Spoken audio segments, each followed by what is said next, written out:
The summer I learned what first love feels like again. I remember the first time I heard about the summer I turned pretty. It was in a group chat with my friends, where two of them were fighting as Team Conrad versus Team Jeremiah. "You have to watch it," they said, and I was skeptical at first, dismissing it as just another teen drama. But when I watched the first episode, something clicked. I know it is super embarrassing to be obsessing over a teen drama as a 20-something-year-old, but this show really had its sweet way of pulling me in. I never thought a show about a teenage love triangle could make me feel like a teenager again. But here I was, waiting eagerly for a new episode each Wednesday. The story, based on Jenny Han's trilogy, revolves around Belly Conklin and the Fisher brothers, Conrad and Jeremiah. Set in the idyllic town of Cousins, the narrative captures the complexities of love, loss, and self-discovery. Season 3, in particular, delves deeper into these themes, offering a more mature perspective on the characters' journeys. Belly, portrayed by Lola Tung, has always been the heart of the story. In the first season, she was still wide-eyed, excited, and insecure, still learning what it meant to be desired. By the time we reach Season 3, she has endured heartbreak, confusion, grief, and the complexity of choosing between two very different loves. Belly was never perfect, in fact. Her messiness was half the point, but she was always real. That was the magic Jenny Han created. She reminded us that being young is supposed to be messy, that love in its first form is never neat. In Season 3, we see her grappling with the aftermath of her choices, particularly her engagement to Jeremiah. Her internal conflict is palpable as she navigates the remnants of her feelings for Conrad and the reality of her commitment to Jeremiah. The season portrays her growth from a girl caught in a whirlwind romance to a young woman seeking clarity and understanding of her own heart. The Fisher brothers have always been the gravitational pull around Belly and around us as viewers. Conrad Fisher, from the very first moment, was the dreamiest presence on screen. He is not dreamy in the polished, movie star way. He's dreamy because of the way he says less but means more, the way his silences carry volumes, the way he notices small things like a missed corsage or a tear you try to hide. He is the kind of character who makes love feel beautiful in its simplicity. Christopher Briney breathed so much aching vulnerability into Conrad that sometimes even a stolen glance or a half-smile felt like a declaration. His grief for Susanna, his quiet promise to his mother to look after Jeremiah, and his constant tug-of-war between what he wanted and what he thought was right made him magnetic. For me, Conrad's love story was the heart of the series, not just his love for Belly, but his love for his family, his loyalty, and the way he allowed himself, slowly, to open up to happiness again. On the other hand, Jeremiah was the brother who burned brighter. He was warm, spontaneous, playful, and often easier to love. Gavin Kazelgno gave him a charisma that made sense of why Belly could be pulled toward him even while her heart kept drifting back to Conrad. Jeremiah's devotion to Belly, his refusal to let her feel unwanted, and his determination to step into the light when Conrad pulled back all made him a compelling choice. Season 3 put Jeremiah through the hardest test of all, because what does it mean to love someone who cannot give you their whole heart? Watching him plan a wedding, give his all, and still feel the undertow of Conrad and Belly's bond was heartbreaking. Jeremiah represented the love that felt safe and steady, and that is beautiful in its own way, even if it is not the kind that endures forever. The love triangle between Belly, Conrad, and Jeremiah was the show's central tension and kept the internet fighting all summer. It was not just about choosing a boy. It was about Belly learning what kind of love she wanted, what kind of person she was becoming. Conrad's quiet intensity, Jeremiah's sunshine warmth. She was pulled in both directions, and for 3 seasons, so were we.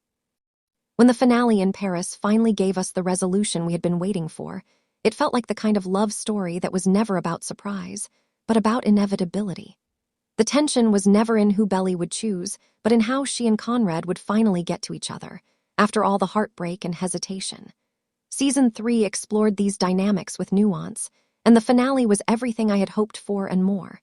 Belly's choice was inevitable, yet it felt earned.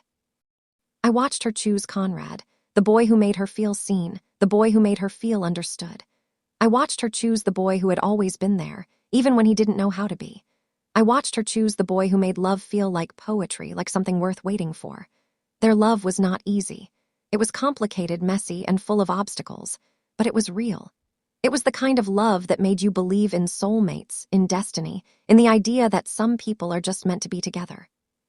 The resolution brought a sense of closure, but also a bittersweet longing for more. However, it would not be fair to only talk about Belly and the brothers, as it missed the richness of the show. One of the reasons The Summer I Turned Pretty feels so alive is because it paints so many portraits of love, each with its own imperfections and joys. Take Steven and Taylor. From the beginning, their banter was sharp and their chemistry undeniable. Taylor, Belly's best friend, could have easily been a sidekick stereotype, but instead she blossomed into one of the most relatable characters of the series. With Steven, she found someone who challenged her, teased her, but ultimately adored her. Their relationship was playful, grounded, and often more stable than Belly's romantic whirlwind. Watching them go from casual flirtation to a genuine, loving partnership was one of the most rewarding arcs in the series. They were the couple that reminded us that sometimes love does not have to hurt to be real. Then there was Laurel, Belly's mother, who carried her own story of love, grief, and resilience. Laurel's bond with Susanna was one of the most moving parts of the show. Their friendship, more than any romance, anchored the story in tenderness and loyalty. Laurel also had her own complicated romances, including her magnetic connection with John. These adult storylines gave the show texture, reminding us that love does not stop being complicated when you grow older. In many ways, Laurel was the mirror for Belly, a woman who had known great love, known heartbreak, and was still learning how to open herself up to the possibility of being loved again. And we cannot forget Susanna, who was both the heart and the ghost of the entire series. Even after her passing, she shaped every decision, every fight, every moment of hesitation. Her warmth, her optimism, and her wish for her children to find happiness lingered over cousins like a blessing. Conrad's promise to her, Jeremiah's longing for her guidance, Belly's bond with her made me realize how Susanna really was the invisible thread tying them all together. Without her, none of this would have happened. With her memory, everything carried weight.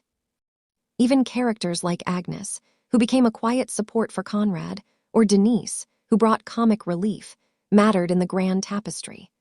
The side plots were never distractions, but breaths of fresh air that allowed us to step back from the storm of the triangle and remember that life is full of many kinds of love, friendship, laughter, unexpected bonds.